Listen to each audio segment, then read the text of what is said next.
So here's a story you don't hear every day. In 1992, Paul Schrader gave us Light Sleeper, a moody neo-noir about a lonely drug courier, an old flame, and a city that never sleeps. For most people who saw it, the big moment was Dana Delany's first on-screen nude scene. For Dana? Well, let's just say it was nothing new. Why? Because her own father had already seen her fully nude years earlier on stage. Yes, really. Now, before you go grabbing the smelling salts, let's unpack how that all came to be, because it's both fascinating and honestly kind of hilarious in the way only Hollywood stories can be.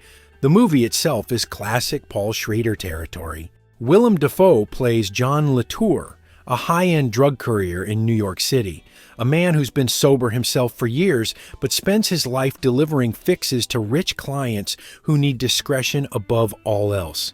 His boss is Anne, played with cool authority by Susan Sarandon, who has plans to get out of the trade and into the safer, more glamorous world of cosmetics. This leaves John staring at his own uncertain future, already feeling restless and unmoored. In true Schrader fashion, this is a man defined by his loneliness, his insomnia, and his inability to find meaning in a life that feels like it's slipping away. If this sounds familiar, it should. Schrader has built his career on these kinds of stories, whether it's Travis Bickle brooding in Taxi Driver or Richard Gere drifting through American Gigolo. John Latour is another addition to that lonely man canon, except this time, instead of young anger, we get middle-aged resignation. Into this existential funk walks Mary Ann, played by Dana Delany, an ex-girlfriend with a checkered past of her own. She's been sober for 4 years, but she wants nothing to do with John, who represents all the chaos and bad choices she left behind. Still, their chemistry simmers, and it's her presence that stirs up all the questions John has been avoiding about who he is and where his life is going. And of course, because it's Schrader, things spiral into violence, tragedy, and late-night wanderings through the neon-drenched, garbage-strewn streets of New York. Speaking of garbage, one of the funnier behind-the-scenes problems involved the sanitation workers of New York. Schrader wanted the city to look filthy. A perfect metaphor for the decay his characters live in. The problem? The actual sanitation department wouldn't cooperate. They kept cleaning the streets. Every time the set decorators dumped trash to create the illusion of a strike, the real city workers would come by, assume it was just another Tuesday in New York, and clean it up. The art department had to keep re-dirtying the streets just so Schrader could film his vision of urban decay. Only in New York could a movie crew complain about the city being too clean. Willem Dafoe, meanwhile, went method for his role. Schrader sent him out to shadow real drug dealers in the city so he could learn their body language, their tone of voice, their little rituals. Dafoe later said he thought some of the dealers recognized him but kept quiet. Probably because, celebrity or not, no one wants to risk losing their hookup. Schrader loved this authenticity, and it's part of why Dafoe's performance feels so lived in. He's not just some movie guy pretending to deliver cocaine. He looks like a man who's been stuck in this lifestyle for years. Schrader originally planned to use Bob Dylan's music as the soundtrack, specifically the Empire Burlesque album, but it all fell apart when they couldn't agree on which songs to use. Imagine Dylan's gravelly voice floating over scenes of Dafoe brooding in the dark. Instead, Schrader went with Michael Biehn of The Call, and honestly, the moody, atmospheric songs ended up being a perfect fit. Still, it's one of those what-if Hollywood tales that fans love to imagine. And then there's Dana Delany. For most audiences, Light Sleeper marked her big-screen nudity debut, but for her, this wasn't remotely a big deal. Back in the early 1980s, she starred in Sam Shepard's play A Lie of the Mind, which required full nudity on stage. Thousands of theatergoers saw her completely naked during its run, and sitting in the audience at least one night was her father. Can you imagine? Most actors would crumble under that kind of situation, but not Delany. Instead, her father told her afterward that she looked beautiful and that he was proud of her performance.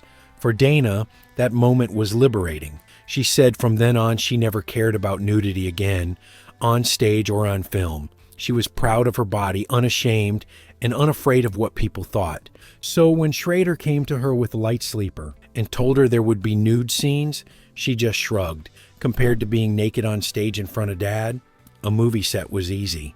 Now, if you're enjoying this video so far, hit that subscribe button and tap the bell, because we've got plenty more behind the scenes Hollywood stories that are just as juicy. And trust me, you don't want to miss them. What's also interesting is how Light Sleeper fits into Dana Delany's career. At the time, she was still best known for her work on TV, especially her Emmy-winning role on China Beach. She was respected as an actress, but Hollywood still hadn't quite figured out what to do with her. Was she the next leading lady? A supporting player? Someone who could do serious drama? Light Sleeper gave her a chance to show range. Fragile, passionate, conflicted.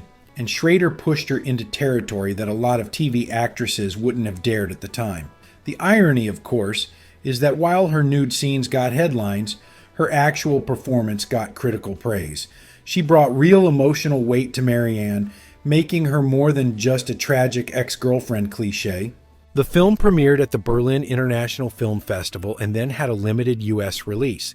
Financially, it was a flop, barely making $1 million. But critics loved it. Roger Ebert praised Schrader for his intimate knowledge of the world of addiction and loneliness. Others compared it to Taxi Driver for the 90s, but with a quieter, more subdued despair. Over the years, it's become one of those cult Schrader films that cinephiles love to rediscover. It's not as flashy as American Gigolo, not as iconic as Taxi Driver, but it lingers. It's the kind of movie you think about days later, especially when you remember Dafoe wandering the streets with nowhere to go. Delany herself has said that doing the film reinforced her belief that nudity can be powerful when it's part of the story, not just gratuitous. She didn't want to be known as the nude actress, but she also didn't run from it. Instead, she treated it like just another tool in the actor's kit, like changing your accent or wearing a wig. And maybe that's why the story about her father matters so much. If you can stand naked on stage in front of your dad and he applauds you for being beautiful and talented, then what's left to be afraid of? Light Sleeper is also fascinating in how it captures New York at a very specific moment. The early 90s cityscape feels ghostly, caught between the grime of the 70s and the gentrification to come. Schrader loved shooting in that atmosphere. Neon lights reflecting on wet pavement, alleys full of trash, diners that stay open all night. It was the perfect backdrop for characters who felt like they didn't quite belong anywhere anymore. That's what makes the film so haunting. It's not just about drug dealers and lost lovers. It's about people wandering through a city that doesn't care if they live or die. Go back and give Light Sleeper a watch. It's moody, it's thoughtful, and it's one of those films that sneaks up on you. Willem Dafoe is electric, Susan Sarandon is ice cool, and Dana Delany proves that sometimes the boldest choices are the ones you've already made long before the cameras ever roll. Thanks so much for watching, and subscribe for more videos like this.